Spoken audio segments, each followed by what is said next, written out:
we had to play our home games an hour and a half away from where we lived in like Milwaukee Yeah. because it was still 2020, still, COVID going on. COVID Like, restrictions. Yeah. yeah, all that. So there was like a couple hundred, fans there, but we were obviously really far from Madison. So, but I remember when that ball like hit the back of the net and like the fans cheered. I thought I scored like a World Cup final like winner. Like I in my head it was like so loud, like it was so loud. It was like I didn't even Yeah. know what was going on. Like I was like, oh my God, like I just scored. Like I didn't know what was going on. It was a great way to cap off my first year playing pro for Mhm. sure.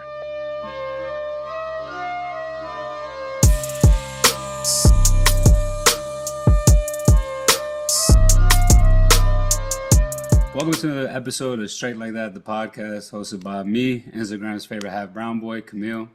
Before I introduce you to today's guest, I'm gonna go ahead and shout out the sponsors real quick. First, we got Rory Love and Company, a little candle wax and room spray company based out of New Orleans. Everything's handmade, organic, and made with love, man. So go ahead, tap in, link in bio. And also shout out to our new sponsor, Tasty Mates, a little gourmet gummy sweet based out of London, UK. One of my boys. He's the founder and owner of it. So go ahead, tap into the link, check them out, all that. All right, today we got a new guest based at a secret location. I don't know if we're allowed to say where he's at right now. Switch clubs and all that. But from LA, had a little stint over in Columbus. So we got Noah Fuson here today. What's going on, man? What's going on, man? Appreciate you having me on. I'm excited to be on the podcast. Yeah, bro. Appreciate you coming on, sharing a little bit of energy, time, and some stories with us. So basically, straight to it. Why football, man? How'd you get into it? Yeah, I mean, to be honest, when I was younger, my parents they took me when I was like 3 years old just to a little park, and they just threw me in. Well, I obviously don't remember, but from them Yeah, telling me, they threw me in, and I was just playing, and I just always had a lot of energy as a kid, and in footy you don't stop moving, you're just always running around, facts. playing, and just having fun, and so yeah, that was just the first sport that I ever really played, and it kind of took off and started from there. All right. So go ahead and I guess tell us about were you playing like in club, were you just playing like recreationally when you were younger and all that? Yeah, so when I was five, that's when I was put on my first team in like a Okay. little recreational league. And I played in that league for like 2 years, just having fun, being a kid, Right. enjoying the game, playing with my friends. Like my pops was my coach. And Hmm. when I turned seven, I believe it was, I got onto my first club team. And it was like there was this guy and he was handing out flyers or looking for kids for a club team, and I was like, hey, like, can I come try out? Like I just walked up to him, like a little kid. He was like, oh yeah, like Yeah. sure. And Yeah. like I went, and I remember I was like so nervous, like, oh, it's club. I thought it was like, I thought I was going to try out for Real Madrid for 7-year-olds. I didn't even know about all that stuff. And Right. yeah, that was when my like club career started. And yeah, that was when I truly was like, oh my gosh, like I feel like I'm a pro, like I'm playing soccer with high level, blah blah blah, all that good stuff. So that was when I really got into like club and playing more, Yeah. organized and stuff. Yeah. And what city was this in? This was in LA. It was a club called Silver Lake Football Club. I'm not sure what they go by now. I know like there's a lot of some of the same people there, but I know that Yeah. Silver Lake isn't it's not really a club anymore. But that was it was in like the Silver Lake Echo Park area over there. Yeah. So when you were playing when you were younger and everything, were you enjoying it or were you also kind of playing other sports and liking the other sports more, or was it always just football?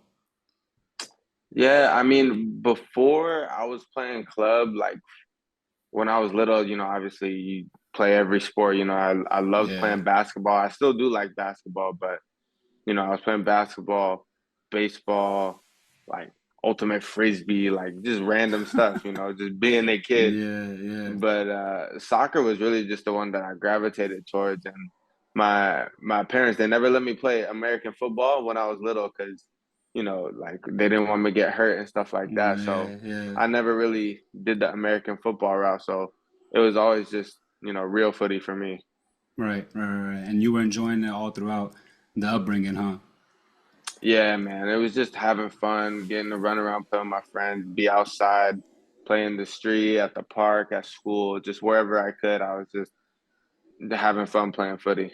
Yeah, yeah, yeah. So were you, I guess in middle school, right? Were you playing on a middle school team as well? Or were you also just doing club at the same time? Yeah, I was doing club and middle school at the same Or time. And I went to a middle school called Toll. It's in Glendale, California, and played for them, just trying to play as much as I could. Obviously it wasn't yeah, the best level, and there's like some kids showing up to practice in like Heelys and like yeah. Skechers and no cleats on, like Right, right. just just everybody wants to do the same thing at that age. Everybody just wants to Yeah, have fun, and there's obviously different levels to it, but it was right. still a good time. It was still a good time. Yeah, and especially in that age too, man, you got like endless energy. So like you can go ahead into middle school practice, run for what, 2 hours, get in the car, go to club practice, run for two, and then you back home, still good. No, exactly. Just go to school, play soccer at recess, go to class, play soccer at lunch, go to class, Yeah. practice after school with the team, go home, eat some snacks, do some homework, then go to club practice. It was just like, and then you come home, and that's when lights out. Like that's when it would all catch up, and then Right. I was just out for the night by like 7:30. Right. And those nights, man, those sleeps, that were the best, bro. Tired, come Man, back, boom, knock. man, insane. But then you gotta wake up for school early. That was one thing. I Waking up for school, man. My mom, I have this memory where she would just stand at the doorway of my room and she would just clap, just like mad annoying, just like you're a young kid, you're like 12 years old and you just want to stay in bed, and my mom's just Yeah, clapping, her hands are booming at like 7 in the morning. yeah. That was And she'd the keep worst. going. She'd She keep would going just until keep you going up. until I got out of bed. Just keep going. It was Hey, the that's a worst good thing trick. ever. That's a good trick. It's better than an alarm Horrible. clock. You can't stop that. Horrible. She just stand at the door clapping. But then, when it was for soccer, it was like, oh, you got to be up at 5 to go drive to, Lancaster, somewhere far. Yeah. I'd be waking my mom and dad up like, guys, like, get up, let's go, let's go. Yeah, yeah, yeah. So You it up was like, early, man. yeah, exactly. When you love something, like it doesn't really matter. Facts, facts, facts, facts. So in middle school, you go ahead, you playing middle school ball, you playing club as well. Um, was it around that age, like towards what, seventh, eighth grade, or maybe you were taking it more seriously than you were when you were younger? Yeah, I would say the like turning point for me, like, as a kid, you always say like, oh, I want to go pro, I want to play pro. Yeah, yeah. Everybody says that because like that, like you see them on TV. Right. There, all the full stadiums, all the stuff that like draws you to the game as a kid, like players entertaining.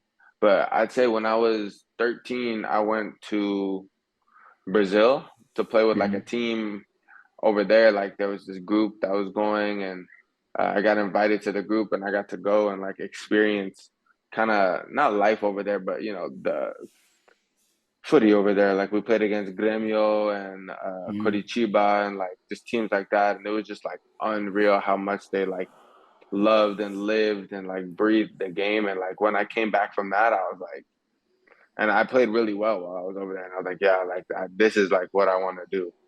So Yeah. like at that age, I think that's when I started taking it more serious and was thinking like, okay, like what can I do to, put to get an edge on anybody or get ahead of like the competition and stuff like that. And you're only 13, so there's only so much you can do, but like, Right. little things like I'd wake up early before school and I'd go out back and like or go in the yard and juggle or kick the ball against the wall or Wow, like you were run doing that at around, 13.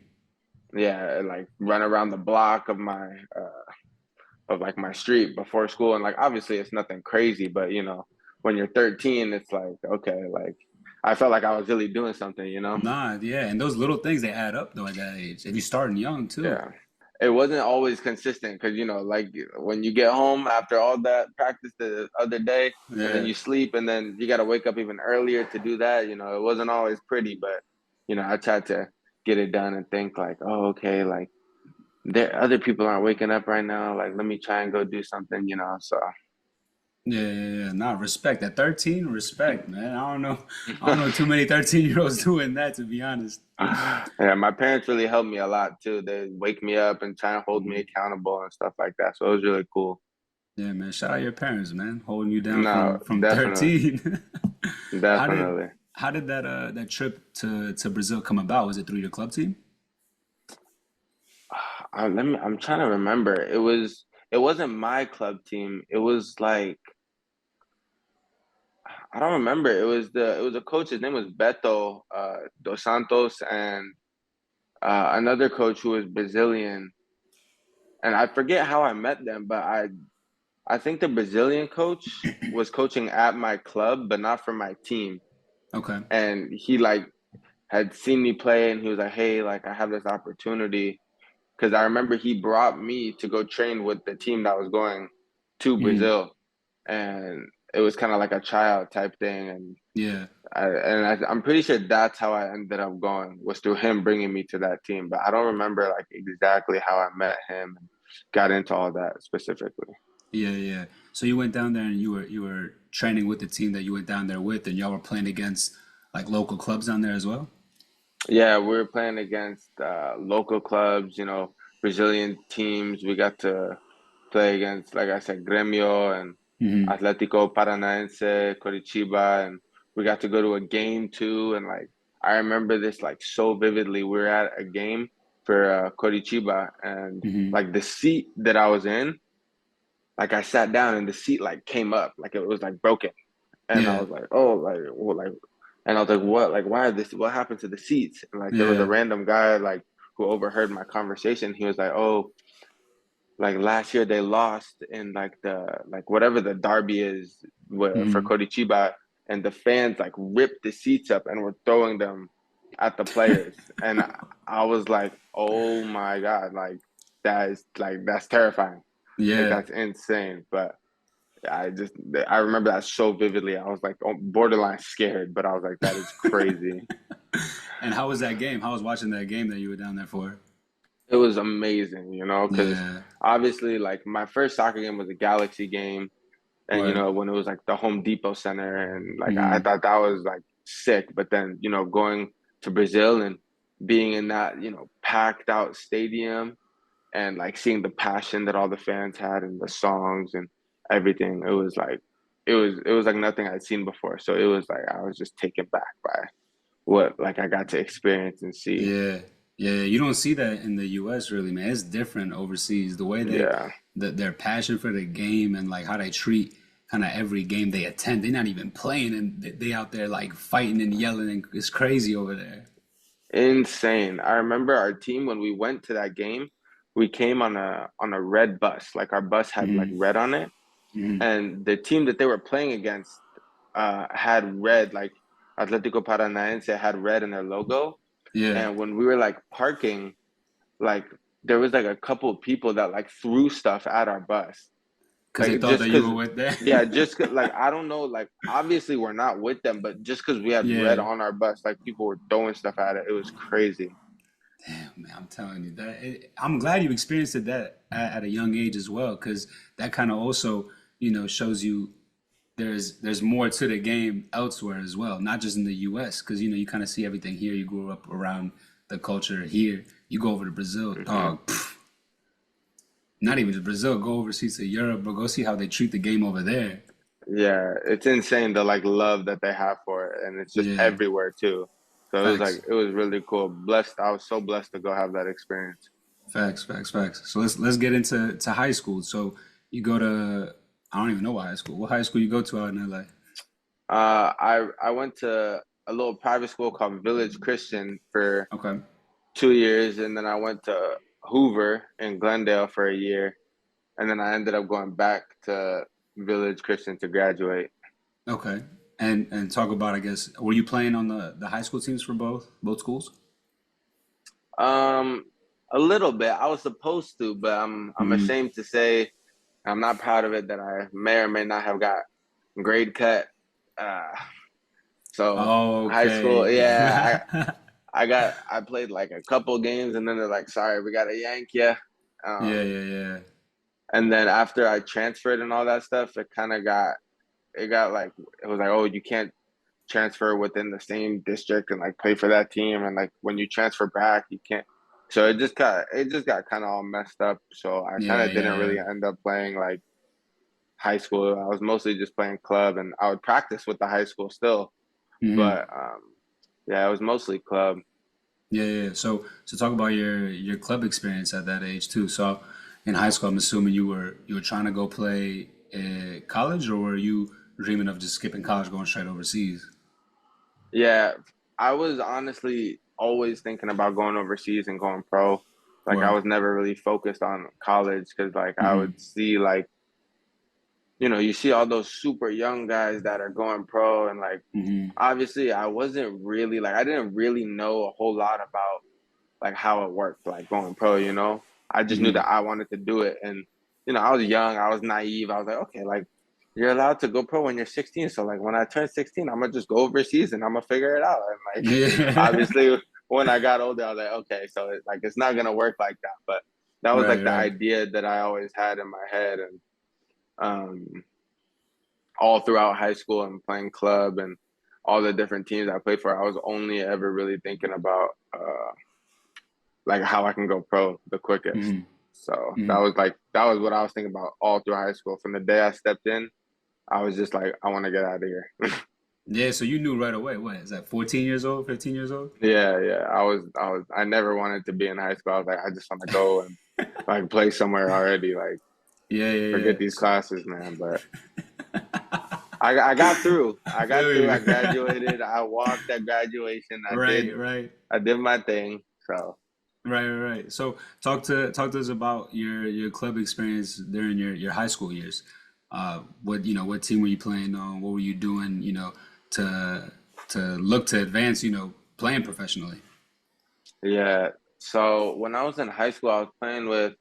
I believe when high school started, I was playing with Patty Adores, and I played with like the same group of guys from the time like the same coach at least from the time when I was like I want to say like 9 or 10 until I was like 16. I played with the same coach, and we Oh were kind wow. of just like hopping to different clubs and stuff like that. But when I was in high school, it was definitely I'm pretty sure it was Pat's, Okay. and around that time, like I was kind of realizing like okay, like maybe I can like actually like go pro, because I was working hard, and I was always excited to go train, and like Right, right. you see a lot of people get like burnt out, and whether it's like from being pushed too hard by other people, or maybe they just fall out of love with the game, or they're just not enjoying it, or they don't want to work, or whatever the case may be. There's a million different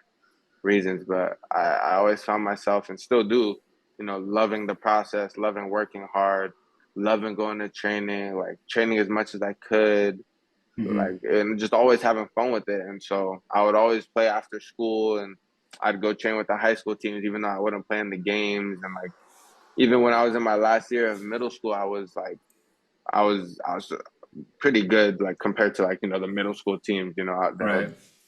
So the high school, the way it was set up was it was like, let's say my finger's like a block, a street block. There was an Yeah. elementary school here, a middle school here, and then across the street was a high school, all Also real within one close. block. Yeah, Yeah, so it yeah. was like you're supposed to go boom, boom, and then there.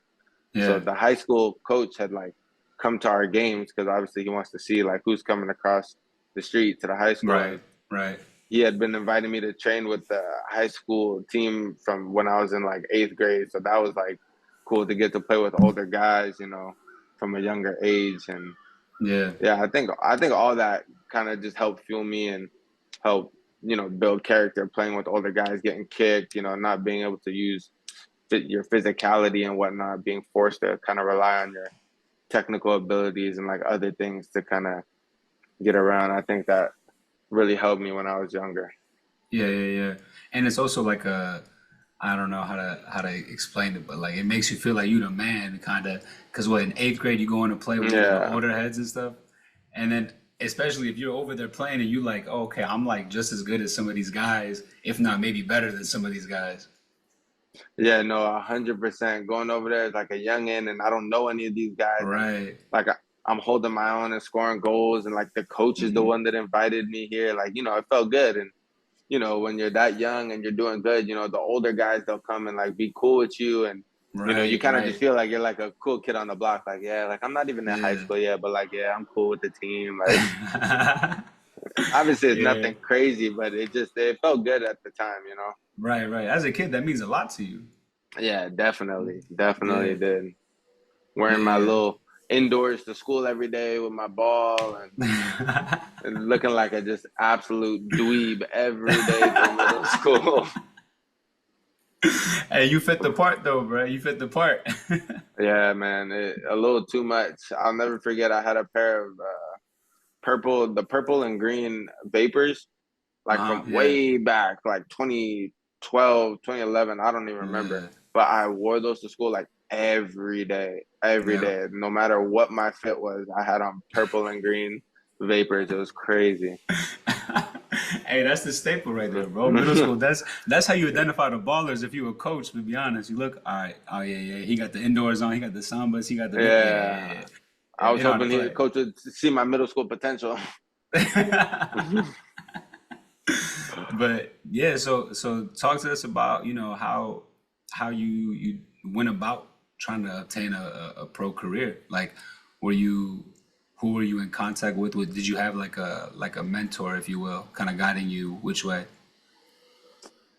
Yeah, I mean, to be honest, I was kind of trying to figure stuff out like on my own. My Okay. parents, neither of them really know, or not. Well, now they know a little bit more, but I Hmm. still don't know if my mom would be able to explain offside to you. But they didn't really know a lot about soccer and that whole world, and kind of just like sports in general, like how you go about pursuing like a career in that. So I was kind of like figuring it out as I went. And going through high school, I always just thought, yeah, like I'll figure it out. And once it got closer to me needing to figure it out, like, I didn't Yeah. really know about academy and things like that. Like Right. I knew that there was a Galaxy Academy, but I didn't know that it was like, oh, it's a really big deal. Like if you play for this team, and Yeah.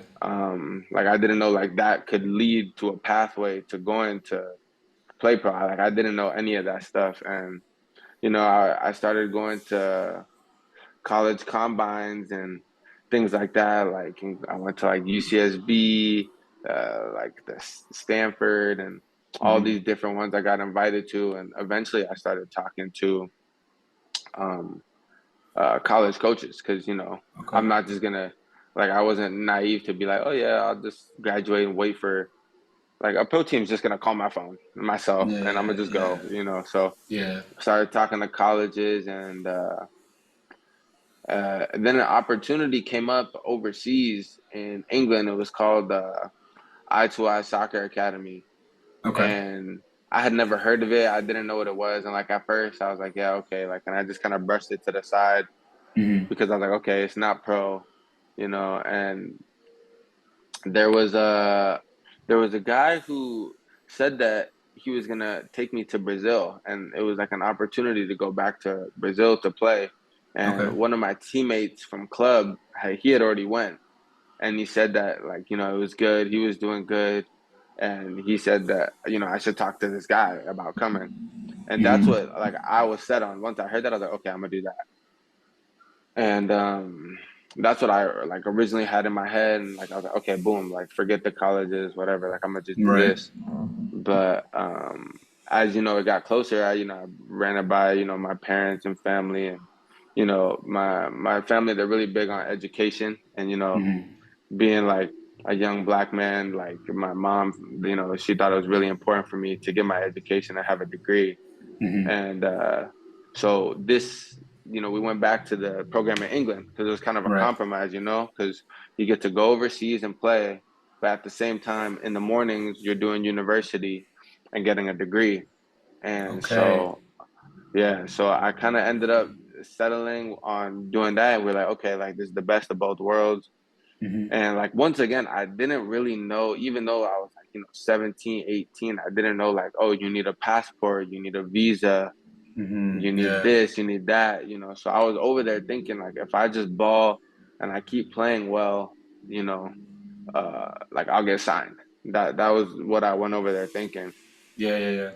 And I ended up going over there and, you know, just working my ass off. And, you know, I played really well while I was there. And, you know, I played some good games against some good teams. And, you know, I was wondering, like, well, like, my coaches, they're telling me all these teams like me and they're watching me and this and that. And, like, I have coaches talk to me after games. And, but then, you know, I was like, how come nothing's coming, you know? That's when I found out, like, oh, yeah, like, you need to, especially in England, like you need to have European citizenship at the time, Yeah. um, or like some type of passport. Otherwise, it was like damn near impossible Yeah. Yeah. to Yeah. sign. So that was kind of where I ventured to after high school. Not like the traditional route, but I guess you could say I still, you know, went to college because I was taking Right. classes in the Right. morning, and like it's kind of cool. You only have to do 3 years over there, and they give you your degree. There's no like first year gen ed classes, so Oh, okay. that was pretty cool. But Okay. So you went yeah, out that was. there right after high school and you did 3 years out there. Hmm. No, I only did actually a year and a half out there Okay. Okay. because you know, I started like my dream, and you know, it still is to go play in Europe. You know, go Hmm. play at like, you know, the highest level. Hmm. And like obviously my mom and my family and everyone knew that. And I told my mom, and I was like, yeah, mom, like, you know, it's not really working out. I think I might try and come home and sign in the States. Okay. And at that point, she like, okay, like let's try and find you an agent. Okay. And it was honestly crazy, you know. I put together a little highlight tape on my phone like in like 5 minutes, and Hmm. like she just started sending it around and calling agents, emailing, and you know, at the time, I don't know, Gareth Bale was still playing, Yeah. and his agent, he was signed with Stellar Agency, and Uh-huh. his agent's name was Jonathan Barnett, and I want to say it was like the day before Thanksgiving, some day when this call should not have gone through. Yeah. And so she just called the agency, and now he's my agent, but at the time he wasn't. His name is Patrick McCabe, and he answered the Okay. phone, and my mom was like, "Hi, like, you know, is this like Stellar Sports Group?" And he was like, "Yeah." And my mom was like, "I'd like to speak to Jonathan Barnett," you know, because Yeah. Yeah. and it's like you're not okay. Like that's kind of crazy. You think you're just Yeah. gonna call and get Jonathan Barnett, and you know, my agent was like, "Oh, like I can't really put you through to him, but you know, you Hmm. could talk to me." And my mom obviously didn't know at the time that this was like the president of the like U.S. division of Stellar. She Oh just thought it wow. was like just somebody at the office, or maybe she Like did. a I'm not rep. sure. Yeah. Yeah. Yeah, you Yeah. know, just because that's not somebody who would be answering the phones. You know, the Right. Right. president of the North American division, like that's insane. But um, I guess they talked, and he watched my video, and like I'm just playing FIFA, you know, how Hmm. many thousand miles away in England, and I get a call from my mom, and I'm like, oh, like, hey mom, like, what's up? And she's like, Right. oh, like nothing, like I have the president of Stellar Sports, like of North America on the phone. He wants to talk to you, and I was like what? Like, like, okay, like Yeah. sure, like Yeah. hello, and then Yeah. you know, I started talking to him, told him about where I was playing, who I was playing against, and I was about to come home for winter break.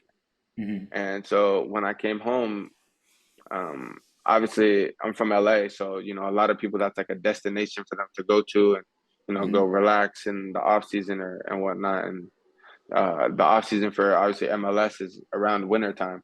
Yeah. So when Yeah. I went home, he put me in like a training group with a trainer who trained like a bunch of MLS guys and stuff like that. And so he put me in a group with them, and I trained with them. I did like really well, and like you know I was feeling good Yeah. about myself, and I was just working with this trainer, playing games in front of him, uh, and then eventually he signed me and to be his player, and now 4 years later, I'm still signed with them, or 5 years later, I'm still signed with them. So yeah, it was pretty crazy story. That was how I got my agent. Just shout out moms. Hey, I was just about to say, man, your mom just go ahead, ring, ring, ring, boom, got him. Yeah, it was That's honestly a insane. wild story. Wow, bro. And you were saying, how like your mom might not even know offsides, type shit, but Yeah, no. she know how to get the important people on the phone for No, real. yeah, she knows how to get people on the phone. I was like, I don't know. I still don't know how she got him on the phone. I still don't know where she got the number, who she called, like who she was trying to Yeah, reach. It's just crazy. It's just God, man, that is God, honestly, bro. That for just real. boom right there. That's his doing, really. Yeah, because that's just a crazy story, man. I still can't Yeah. believe it happened to me. Like I was lucky enough that it happened to me. So Right, right, right, right. uh, feel blessed every time I think about that story, for real. Yeah, no, that's actually a dope story, man. I'm glad you shared that too. And just the way how it all came about is Yeah. just, one of a kind for real. Yeah, because But it's like right when you're losing hope and losing faith, and like, man, like I still haven't signed anywhere. I've been working so hard, and then mhm. boom, just out of nothing, here comes a and blessing. So and it always comes just like that, bro, when you least expect it yeah, too. exactly, man. All right, so yeah, go ahead and kind of speak about your time overseas, kind of who were you playing, what was like the day-to-day life over there? Yeah, so we were in I forget the name of our league, but it was all under a club named Tadcaster Albion, which was like located in York and like the Leeds area, kind of northern England. Yeah. And we played in like a U23s league, and we'd go in the morning. We stayed in student accommodations for the university. It's called York St. John, and so we go to class and like school in the mornings, go to lectures and whatnot until I want to say like 12, like 8 to 12, something like that, right? Okay. Take your bike.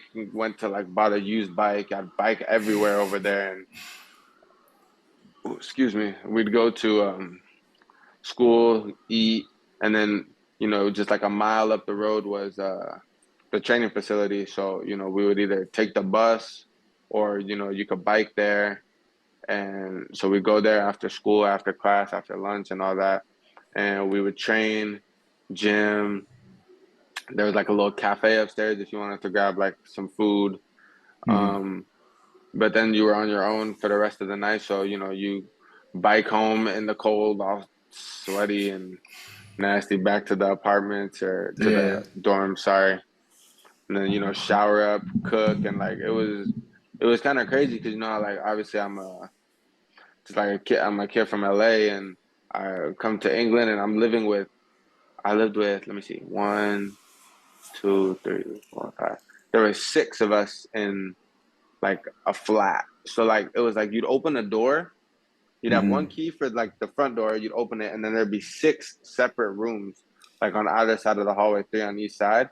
And it Yeah. was like a skinny little room with like a bed, and like the bed was like built into the desk, and then there was like Oh a tiny shit. little, tiny bathroom. Like you could literally use the restroom while you're in the shower, like into the toilet. Like it was tiny, but Yeah. there was like there Yeah. was like six. There was six of those, and it was like co-ed, so it was like boys and girls in these little flats. Oh So like wow. across the hall from me was like a girl. To my left was a guy. Then there was like two other girls and like one more guy. So it was three and three, and we all shared a kitchen. And Hmm. so when on the first like night when we all went into the kitchen, like I come in like American as hell, and they're like, what are you doing here? Like, and it Yeah. was it was a really it was really cool to like get to live and like create Yeah. relationships with them and like the people that were like actually from England and whatnot, and Hmm. it was a really cool experience. And we'd play against like other teams in our league, but then we'd also play like showcases with the academy. So we played against Wolves, we played against Liverpool, Celtic, Rangers, Wow. uh, Barnsley, Doncaster Rovers. We went to Ireland and played Shamrock and Galway United, and so yeah, it was really amazing experience. Yeah, yeah. And what was I guess the competition? What was it like? How did you fare, playing against these teams over there? Yeah, obviously, you go into it, you're thinking like, oh my God, like I'm playing future like Premier League players, and Hmm. that's what you assume about like all of them. But like a lot of the times, it was like you'd go and you'd come in with this crazy high expectation, but like sometimes we'd win. Like I Yeah. know we went and played against Wolves and we won, and it was like whoa, like we just beat like Wolves Academy team, and Hmm. like I didn't think I'd be able to beat like a Wolves Academy team, but then like Hmm.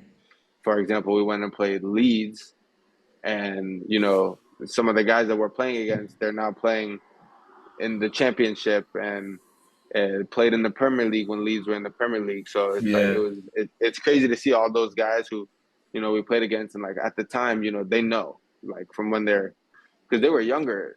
Like some of them Right. were younger. They were like 16. We were 18, and they're like, oh yeah, like he's like national team, like one to watch for sure. And sure enough, like now he's playing first team footy with Leeds, and so it was Wow. you'd have guys like that, and then you'd have other guys where it's like, okay, like I'm competing against this guy, like I'm liking what I'm doing, I feel like I could play here and stuff like that. So it Right. was really cool to kind of like test myself in those types of environments that were so different to what I had experienced in the States. Right. Right. Right. So you really just gained experience, all over really while over there. Yeah, and the thing is we played so many games. Hmm. It was like we'd play the showcases, then we played the league games, and then there was like an optional, like or not optional, kind of optional. It was like a team kind of in the university league.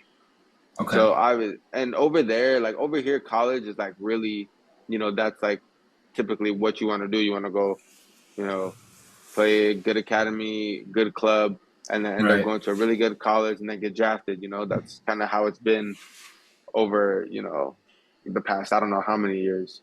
Right. But over there it's like the opposite. Like college and universities, like their teams are terrible. Like there's no emphasis on it. Like it's just like it's academy Hmm. to pro or like or you're playing non-league or playing on like a men's team. Like there's no like college team. So the league was like it was dookie, I can't lie. playing in the playing in like the college league, it was like but it was just more games and like Yeah. Yeah. Yeah. it Yeah. was it was unreal. It was like we play over like 40 games in a year. So it was like it was really good experience because that's the best way to get better is to play games. So Yeah. Yeah. Yeah. Yeah. Exactly. yeah, Exactly. it was a great experience. Yeah, yeah, yeah. So how did you come back stateside then? So, previously you talked about how you got in touch, or how your mom got in touch with the Yeah. agent, and how you came back to LA. You were training, I guess, or showcasing to him to basically be like, all right, sign me as one of your clients. So you got him, and then how did you, I guess, go about, your next step? Yeah. So after I signed with him, I can't remember. Okay, after I signed with him, I went back to Europe to Mhm. Iceland actually. Oh wow. And I was on trial with a club there called Vikingur Reykjavik. I think that's how you say it. But Yeah, um, yeah, I was I was there and I was trialing with them, and like the that was like my first real taste of playing like with pro yeah. Hmm. like men's football. And there's guys there that played with that Euro team when Iceland went had the like iconic like ooh you Yeah, remember yeah, the whole yeah, like yeah. clap, And the yeah. Euros, yeah. Yeah, so there was guys there that played in that, and I was like, oh my gosh, and like guys that I was like, oh, like where'd you play? And I'd be like, oh yeah, like just some clubs in the U.S. and whatnot. And I'd be like, what about you? They'd be like, oh, Fulham, Norwich, and I was like, oh, like yeah, that's cool, bro. Like that's sick, bro. Like Yeah, you some heard of like serious Patty players right Adore's? there. Yeah, serious players, man. So I was out there on trial, and uh, unfortunately, like it didn't work out. But Hmm. everything happens for a reason. I thought I was gonna sign out there because we played games and I scored in the game, and like I thought I was doing really good. And Hmm. like when they said no, like I was like so crushed. I remember, and like flying back home from Hmm. Iceland to the U.S., like I just felt like it was such a disappointment, and like that everyone would be disappointed in me and whatnot. And luckily I've been blessed to have such a great support system around me with, Yeah. my family, my dad, my mom, even my little sister, like just always supported me and like, Hmm. told me to pursue my dream and like give everything I got. So when I got home, it wasn't like the reaction that I thought, because I had left school at that point already, and I was like, I'm gonna like go for it, sign with the Right. agent, I'm gonna go for it. So I thought I was gonna come back and they'd be like, see, like, you should have blah blah blah, but no, they were so Yeah. supportive. And after that, I went up to Sac Republic at the Hmm. beginning of 2020, and I was training up there, and I was staying like with the guys, and I thought like this is perfect, it's right up the street from, not up the street, but like relative to everything else in the US, Sacramento is Right. like pretty close to LA. Right. And I was like, this would be like amazing. And they had their first game of the season, and like it was sold out and a packed crowd, and like Hmm. it was amazing. It was sick. And I was like, yeah, like this is like what I want. I want to stay here and be here. And Yeah. unfortunately, like right when things are like, getting going, I had been there for a couple of weeks. That's when the pandemic started and everything got shut down. And Yeah. I wasn't on contract yet. And, Hmm. so, I obviously got sent home, and I was like, man, like, 0 for 2, Yeah. like, dang, like, is it gonna happen? And this and that, like starting to doubt myself, like, okay, maybe, I wasn't ready for this. Like, I don't know. And then the pandemic, so everything was on pause. So I was kind of Right. just in a state where I'm like, I don't know what's going on, just trying to train and getting kicked out of field, and, Hmm. having to wear like masks when I'm training with my boys, Training. Yeah. jumping fences, and the cops kicking us out, and just, trying to train and get working however I could. Hmm. Um, and eventually, things obviously started to open up a little bit more. And Yeah. from there, I went to DC. I went to Loudoun United, so DC's second team, Hmm. and I Yeah. went on trial over there. And I thought I put on a pretty good showing. Put like, my best foot forward. I thought I was doing well and whatnot. Uh, I ended up trialing for, I want to say like a week and a half, Hmm. and I thought I did good. I came home. I was really excited. I was waiting to hear, and I just never ended up hearing anything from over there. Yeah. And I was like, I didn't really know what happened, but I knew it didn't work out. And after it was 0 for 3, that's when I was really like, man, like, wow, 3 teams and they've all said no. Like, Yeah. I was starting to really feel defeated because, after initial rejection, you're like, like you're sad, but then you're like, like, well, it's okay. Like, I'm gonna have another chance. Like, you get out Hmm. of that little slump. But after the third one, I was like, man, like my family, like they've all been supporting me so much, and like I Hmm. messed up again. Like, I don't know what I'm doing wrong.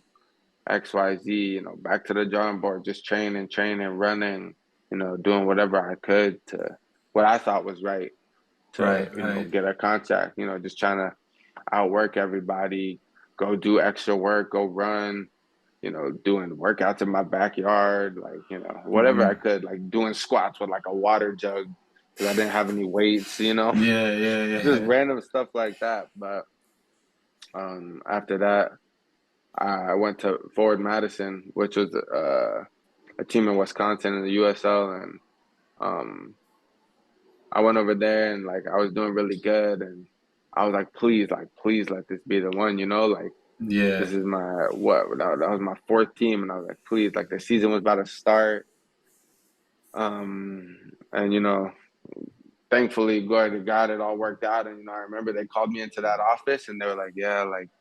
And the coach just had like a very straight expression. So in my stomach. I was like, I'm getting dropped again. Like, here we go again. Yeah. 0 for 4 type shit. Yeah, like when I came in, I was so nervous, like Yeah. so nervous. And he told me, he's like, we're gonna offer you a contract. We think you could really add to the squad, blah blah blah. And like, I had to hold it together because I'm in front of my coach and assistant coaches, and I was like, yeah, like okay, thank you, like yeah, like great, trying to hold it together. But then I remember I left the office and I just started crying, like on the Yeah. bench, like yeah, I was just so happy and like first thing I did was call my parents and my little sister and like told them, Mhm. and it was just such a like special moment that I'll never forget on that bench I was sitting on crying like man, Yeah. like it worked out, so that was one of the best days of my life for sure. Yeah, so you got that opportunity and you took it. So you were at Madison for how long? I was in Madison for 2 years, 2020 and 2021. And how did you, like your time over there in Madison? Were you playing well?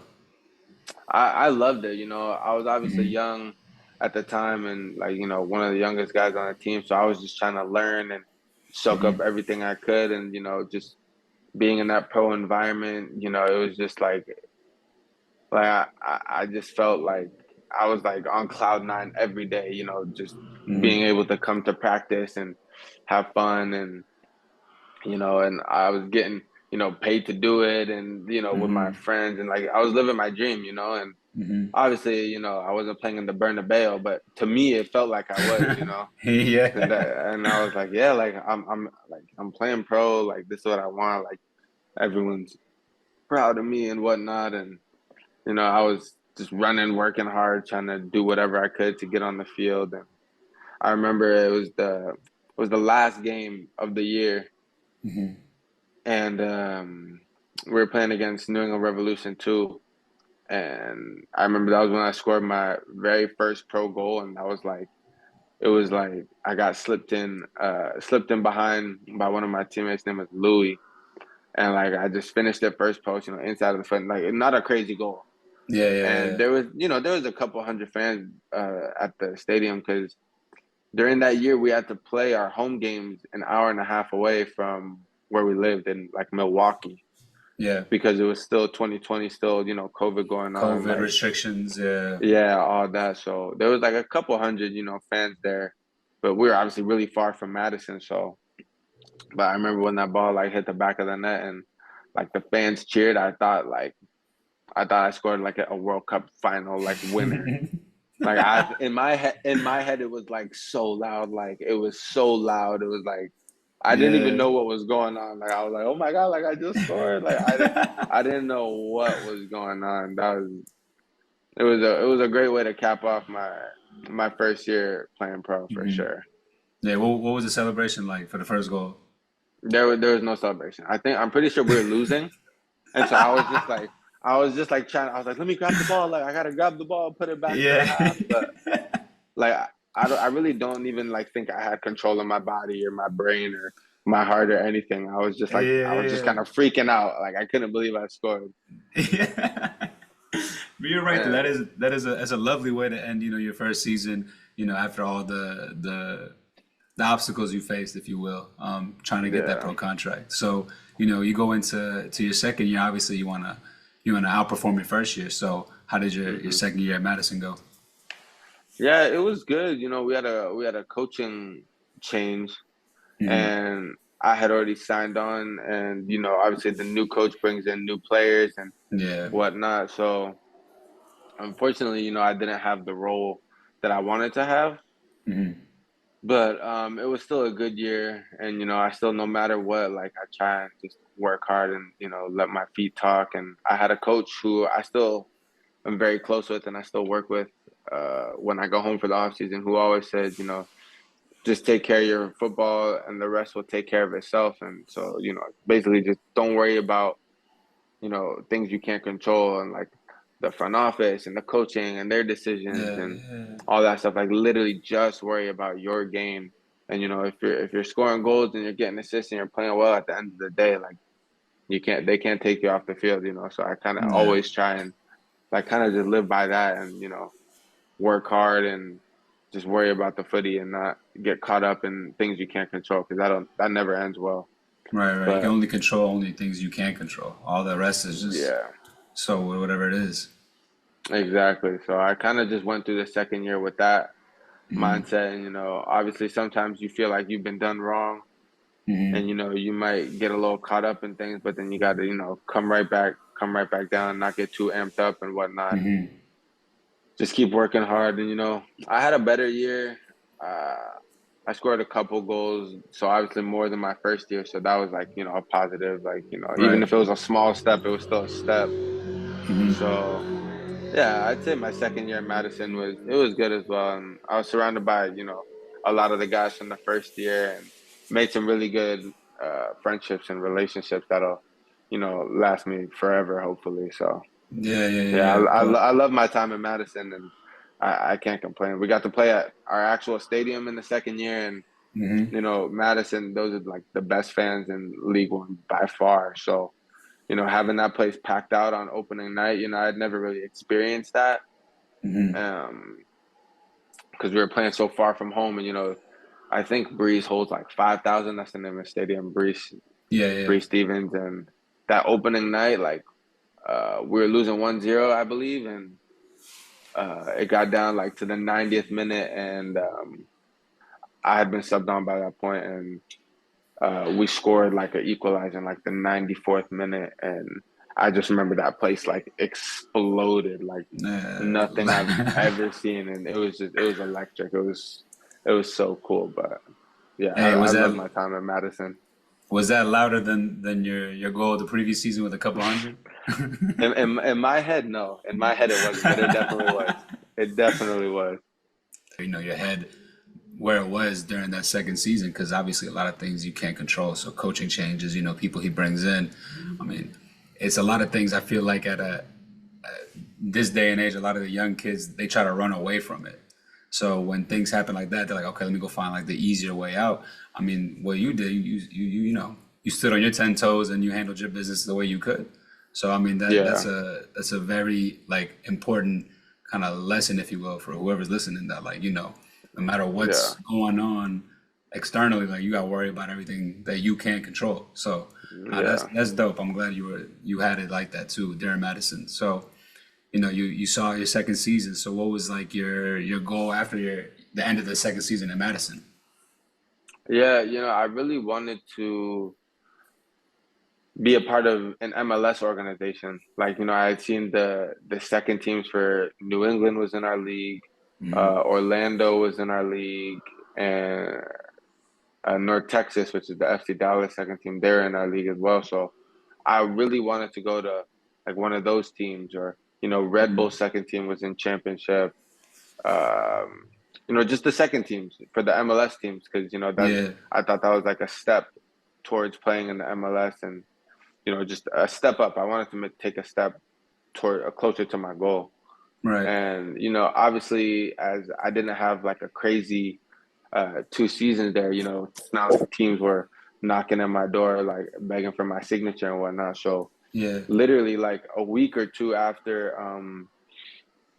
the season was over in Madison, I went to Columbus on trial for their second team for, at the time it was the new league, MLS Next Pro, and Yeah. everyone Yeah. had been talking about it, and it was like all the MLS teams are getting second teams, and I was like, yeah, like that's what I want to do.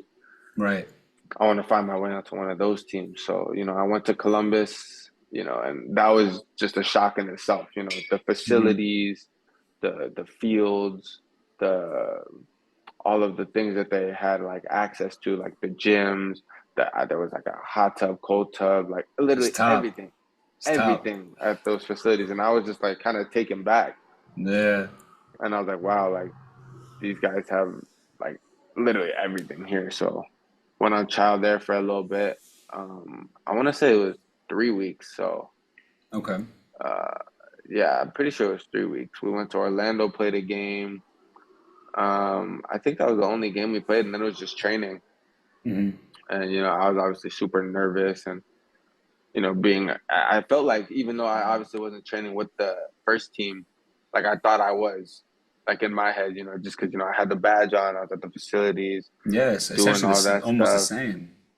Yeah, in Hmm. my head, it was the same, even though it was like second team mixed with academy guys and Yeah. whatnot. And so after that, I came home, and I think like Christmas Eve, I got my contract, and it was like my agent sent it to me and said like "Merry Christmas, baller" or something like that, and Yeah. it was my contract, so that was really cool. Hmm. But yeah, I got to Columbus through a tryout with one of my best friends actually came with me from Madison. We were there for the first 2 years together, and then we ended up going to Columbus the next year together as well. So that was Oh, that's dope. Yeah. I couldn't have asked for like anything better. Yeah, yeah, yeah. So what was your first? You were in Columbus for what, 2 years, right? Yeah, 2 years. So what was your time like over there, first and second year? Because hey, you ran it up, man. I seen some accolades, some postseason awards, all that over there. Yeah, I mean it was amazing. We had Hmm. uh like the best coach like in the league. His name was Laurent Courtois. He was our coach, and the first year we had a team of just like pure ballers when we came in. Hmm. A lot of the rest of the league were more academy based and stuff like that, trying to like do that whole thing. And we had a couple academy guys, but we were mostly like not older, but like older compared to the league guys. Yeah, yeah.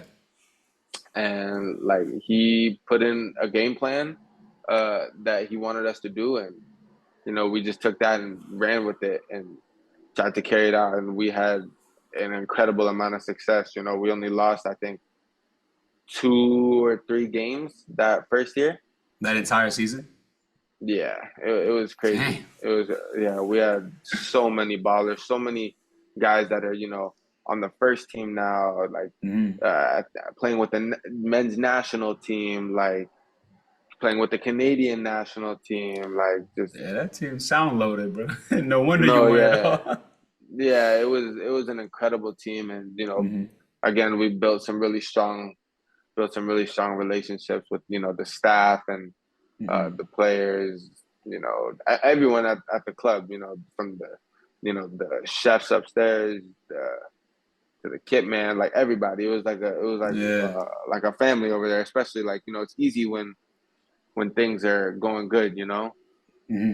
So yeah, I was blessed to be a part of that year, and I got to play uh, basically the whole season. I think I led the team in like appearances and minutes played. I'm not sure. I think so though. And Hmm. we got to that final, and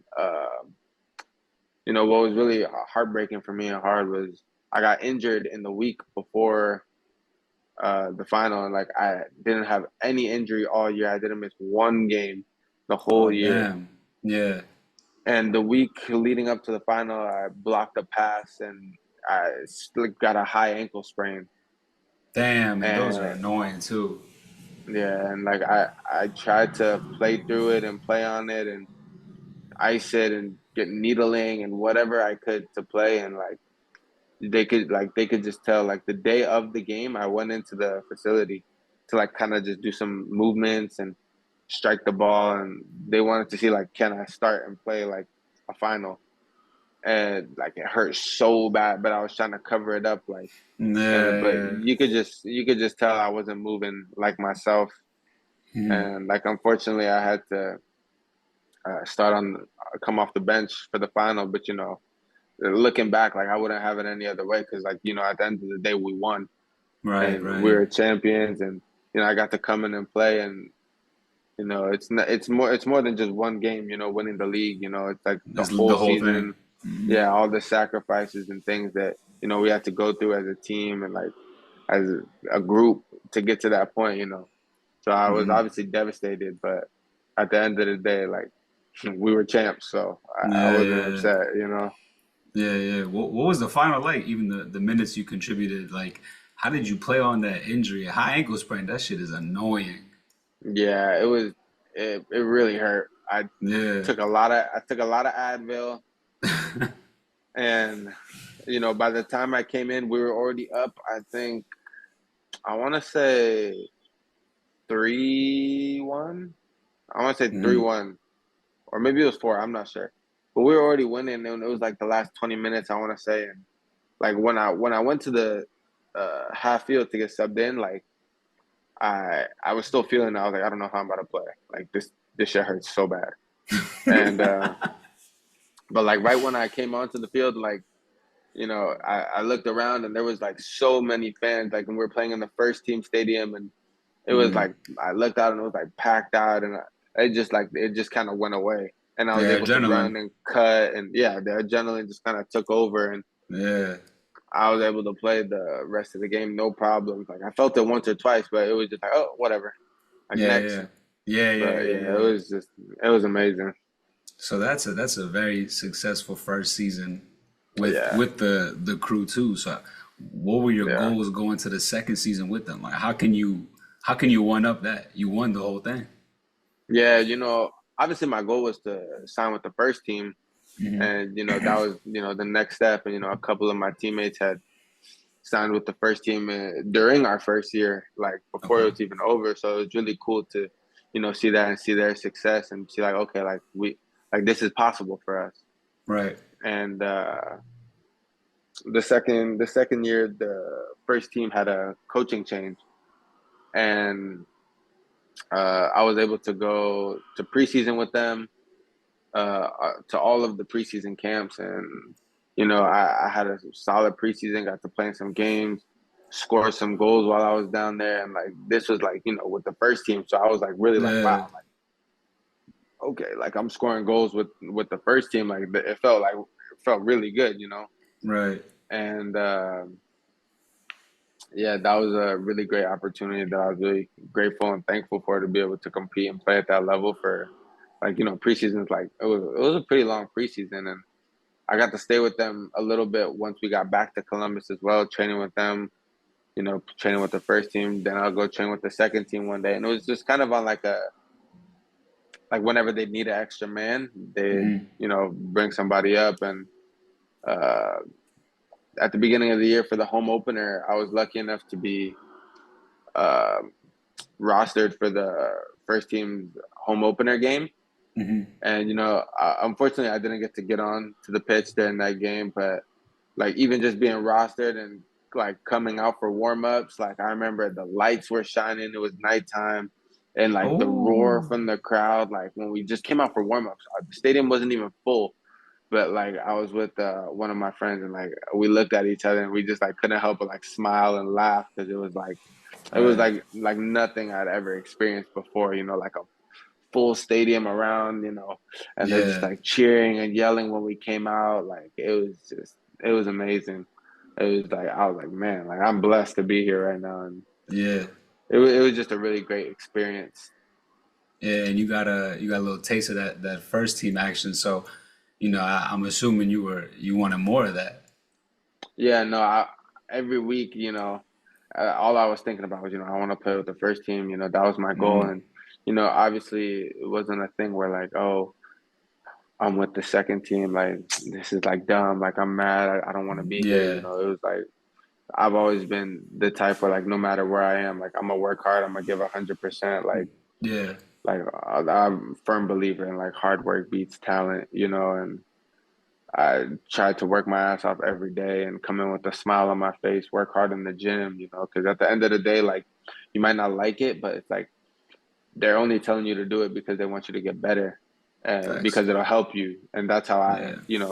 took the information and whatnot. And a little bit later into the year, just continuing with that hard work mentality and that Hmm. like dog mentality. I was blessed enough for them to take me to the Open Cup to play against Loudon, Hmm. which that was the team who I was on trial with, and uh, it was really cool. I got to come on around the 70th minute and make my first team debut during that match, and it was just like such a blessing and a privilege to be wearing the first team jersey and to be playing with all Hmm. those guys. And that was just a really cool and great opportunity that I got to experience during my second year. Yeah, yeah, yeah, for sure. So yeah, I mean, it sounds like you had a lot of great experiences in your second season with Columbus. You played a couple of games with the first team? It was just the one, but I was rostered for two, I think. Okay, okay, but you had a lot of training sessions with the first team as well, right? Yeah. Okay, okay. So yeah, I mean, it sounded like you had a good time your second season. How was it with the Columbus Crew too that season? Yeah, so it was a lot different, because the first year, it was a lot of older guys and more Hmm. like mature, experienced guys, and we kind of just took the league by storm, you know, and Mhm. in our second year, it wasn't that same vibe. It was, we had a lot more academy guys and, younger guys in our team. So it was, trying to find a way to like not change our style of play, but kind of adapt it to having Mhm. these, younger players in the team who had different strengths than the players from the year before, and Yeah. uh, we had the same coach and we almost had the same result. He gave us a game plan, told us how he wanted us to play, what he wanted Mhm. us to do. He was very big on us like being brave, playing out of the back, and like you'll see some crazy clips of our goalie standing at the halfway line, because we're trying to build out of the back and whatnot. And Yeah, yeah. we ended up having a lot of success and making it to the final again Mhm. and actually going up in the final 1-0, playing it at home. Like it looked like we were going to be back-to-back champs, but we had the game. We were winning 1-0, and unfortunately, we just in the end we let it slip and Mhm. ended up losing that final 3-1. Oh wow, 3-1. Who Yeah. was it the same opponent from the first? No, it was against the first year. It was against St. Louis, and then the Mhm. second year was against Austin. Okay, okay. And did you play this one with no injury this time? Yeah, yeah. I played the whole game, 90 minutes, Mhm. but Hey, better than a 20-minute cameo with a high ankle, man. yeah, way better. Yeah, yeah, but obviously not the result you wanted and everything. So, Yeah, that kind of leaves a sour taste in your mouth after, having a successful season, back-to-back successful seasons, if you will, yeah. a lot of wins, good performances, and then obviously, the last game just doesn't go your way. How did I guess the off season after that go for you? Yeah, I mean, at first, it was a really tough pill to swallow because, Mm-hmm. we were winning. We had done so much as a group, and all these young guys, were having so many firsts, and it was like so cool to see. And with the older guys who were all back from the first year, we were like, yo, like we could really do it again. And Mm-hmm. it was really just heartbreak, and it really hurt for a while. But once I got back, uh, it was really good actually. After the game, I had my mom, my dad, and my girlfriend, and they were all there, and it was really good to have that support around me because a lot of the Yeah, times after something like that you want to be alone and kind of just shut everybody and everything out, but yeah, it's like it's bittersweet because they're there and you want to win and score for them, but then at the same time like when you lose, like you're like, I wish you guys didn't come because we lost, but then it's also yeah. like, but they're there for you too, and that's been like so big for me and pivotal to me in my career. My dad waking up at 4 in the morning since I was like 8 years old to drive me all over Southern California and Yeah, pick up my teammates and drive me to my games, to my practices. Like I never missed anything. Like it didn't matter yeah. what time it was at, come straight home from work, drive me to practice, Hmm. and just the support from my mom and just always, telling me to believe in myself, pushing me, supporting me. It was just, it was kind of like a full circle moment because now obviously I was an adult and playing at a way higher level, but still the same like love and support that I had always been blessed enough to have throughout like my whole career and you Hmm. know time that I was pursuing, trying to play professional soccer. So it was good having them there after that. Yeah, yeah, for sure, man. I mean, it's like, family's always going to be there regardless of the result of a game. Yeah, exactly. Yeah, yeah, yeah. So how was the off season afterwards? Going into the next season, were you trying to, stay in Columbus or take the, next step, kind of how you did between Forward Madison hmm to Columbus? Yeah, I mean, I was obviously, my sights were set on MLS, like, Hmm. as they have been since I was like a kid. And, uh, that was what I had in my plans. But, obviously, things aren't always in our control and don't go Right. according to our plans. And, you got to adjust. And I didn't end up staying at Columbus. I went home and the off season when you're a free agent is like can be a really scary time. And Hmm. I personally had I'd say a pretty successful 2 years in Columbus. Scored Hmm. a I scored like I scored 20 goals. I had like 9 assists across both seasons, and Hmm. played almost every game, like a lot of minutes, like. And so it was a pretty successful little 2 years at Columbus. And but even having said that, I was still like nervous, like, okay, like, am I gonna have a Yeah. team? Like, I want to like secure a team and whatnot. And Hey, to uh, pause this real quick, I feel you being a little too humble. Because weren't you, did uh, I see that? Did I see that correctly though? Weren't you like the player of the year, some shit over there? yeah, my second year they gave me a Yeah. Player of the Year for Crew Two, so that was a honor to receive that. And I was really happy to get that recognition from my teammates and front office and staff and Yeah. whatnot. So that meant a lot to me. But even still with that, you're still nervous because you don't Yeah, have yeah, for anywhere, like sure. nothing's guaranteed, Right, even right. even with everything that we had accomplished and trophies that we won and whatnot. It's like at the end of the day, I still had no contract. So Hmm. you know it was really good to be home and train and get to spend time with my family and my girlfriend and my friends and get to train with all the trainers and be in that SoCal weather, man. Ooh, ain't nothing like it Yeah, too. ain't nothing like it. But yeah, towards the back end of the off season was when I got in contact with Rhode Island FC. It's an expansion club that's going to be in USL Championship this year.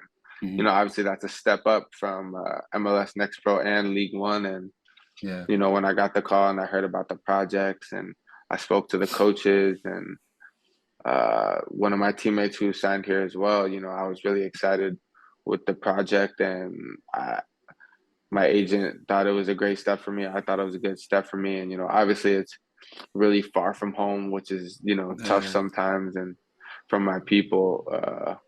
But at the end of the day, I think it's it was a step in the right direction, a positive step towards reaching my goal. And so I signed here Hmm. for this upcoming season. So I'm really looking forward to getting to compete and play and score some goals, get some assists in the USL Championship now this year, Yeah, yeah, yeah. What's the weather like right now over there? I know it's not the best.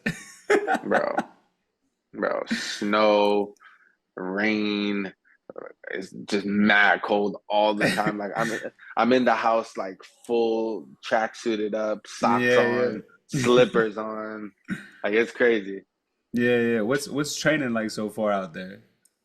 Yeah, so this is our first official week of training. It's been Hmm. really good, getting to meet all the guys and um, meet the staff in person and whatnot. And it's a really unique opportunity, to be a part of the first year of a club, of an organization, Hmm. and especially one with like Rhode Island, where there's such high expectations and high hopes, and yeah, a lot of great people involved. So it's like I got to be a part of the first year and Crew Two history, and that was Hmm. incredible. So I'm hoping we could do something similar Yeah. over here with Rhode Island, because we have a great squad and great coaches and great staff. So we have all the Hmm. tools right here. So hopefully we can do the right things with it. Excuse me.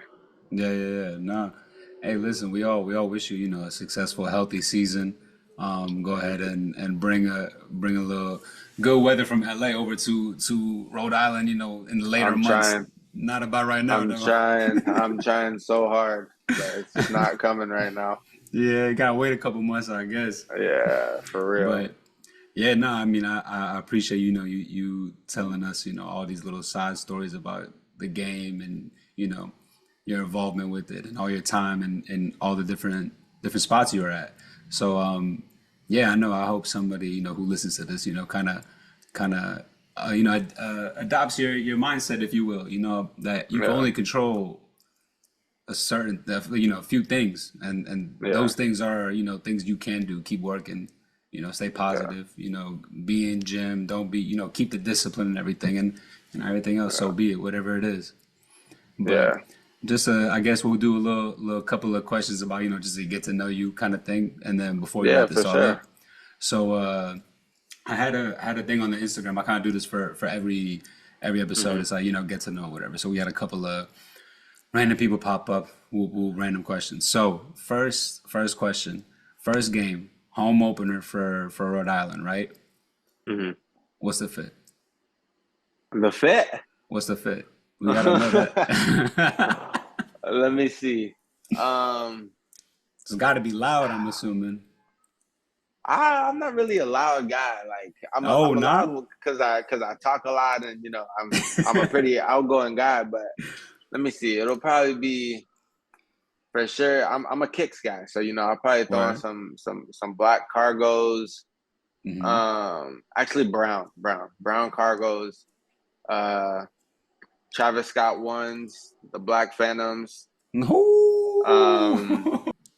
I don't even know. Probably just a black tee, little puffer. Bring my little toiletry bag. Maybe a little beanie. Have the dreads out. I don't really know. I don't know. Oh no, yeah. Hey, I okay, but don't that's a know. little flavor. That's a Yeah, little flavor. yeah. I don't do anything too crazy, but I'm kind of Okay. just a kicks guy. I'm a kicks guy more than anything. Sneakerhead. Okay. So the feet are always gonna be hot. The feet are always gonna be hot. Yeah, Yeah. man. Though even in the snow, the feet are hot Hey, you gonna have to always. break out some Timmy boots out there, man. Bro, I have no snowshoes. I've been wearing dunks. Man, that's it. Hey I've been man, wearing it's all right. You dunks. you gonna adapt, bro. You just got out to Rhode Island, bro. Yeah, yeah. So maybe I might get some snowshoes, man. My toes are freezing out here. Yeah, nah, it's a different cold over there, bro. Yeah, wow. All right, second question. Go ahead, hit us with three songs that's a must listen to before a game to get you in that mode. Okay.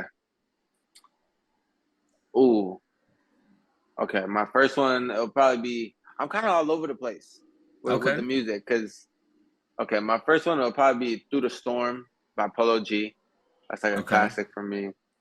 I'm not really a big Polo guy, but that song, it just kind of hits me, That one got kind you. of makes Okay. me a little emotional. And then I like to be in like a good vibe, like good mood going into the game. I'm not always trying to be in like I want to kill somebody like mood. Like Yeah. Yeah. so, I'm gonna throw in "Remember the Time," Michael Jackson. Oh, that's Yeah, new. come on, come on, come on, Okay. come on. I gotta get the vibes going. And let me see a third song. Something by Blast. That's my favorite artist, Blast. Something Okay. by him. Okay.